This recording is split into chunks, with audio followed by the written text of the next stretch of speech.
Man, so Kendrick Lamar did an interview, bro. He sat down with SZA and did an interview. Now, this ain't a video interview.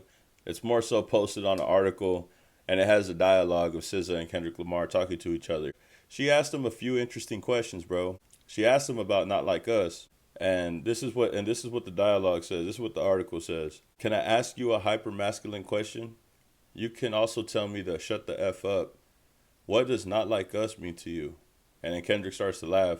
Not like us is the energy of who I am, the type of man I represent. Now, if you identify with that man that I represent, dot, dot, dot, then SZA goes, break that down for me. Kendrick says, this man has morals, he has values, he believes in something, he stands on something, he's not pandering.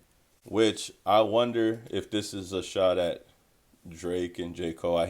Obviously J. Cole hasn't stand for anything, backpedaling, all that, right? And as far as Drake pandering, you know, when it comes to pandering, he just did a song.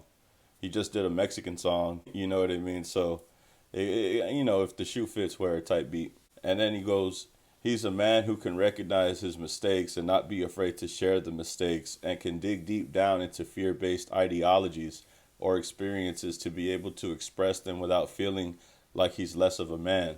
If I'm thinking of Not Like Us, I'm thinking of me and whoever identifies with that.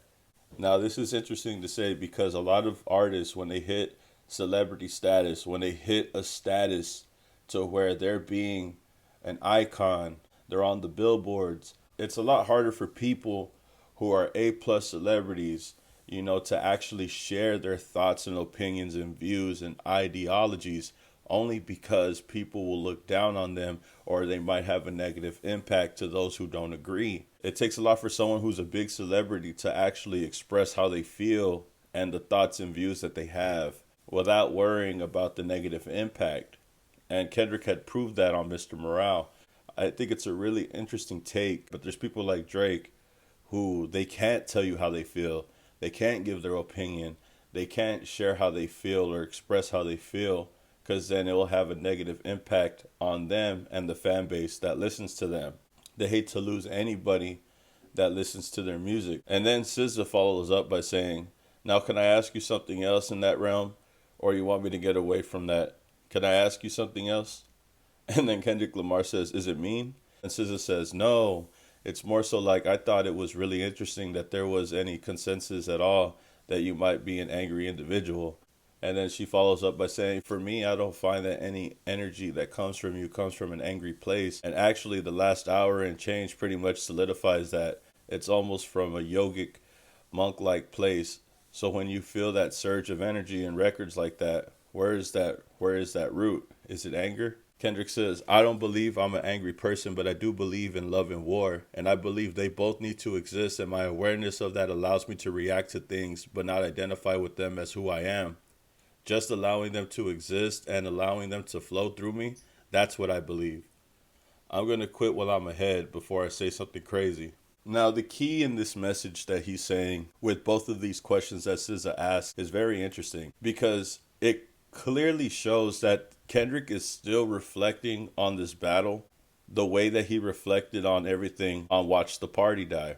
The first response to the first questions is similar to what he said in Watch the Party Die, where he says, the type of man that I represent. That was the same line that he said in the Watch the Party Die. And then when she asked him, break it down for me, the way that he explains everything is kind of the ideology that was behind the track Watch the Party Die as well. My favorite part of this interview, and I think it was the key part for everybody to understand, when Kendrick says, I don't believe I'm an angry person, but I do believe in love and war. And I believe they both need to exist, which is something that you could take from Watch the Party Die as well. I think this is really how he's been thinking about everything after the beef.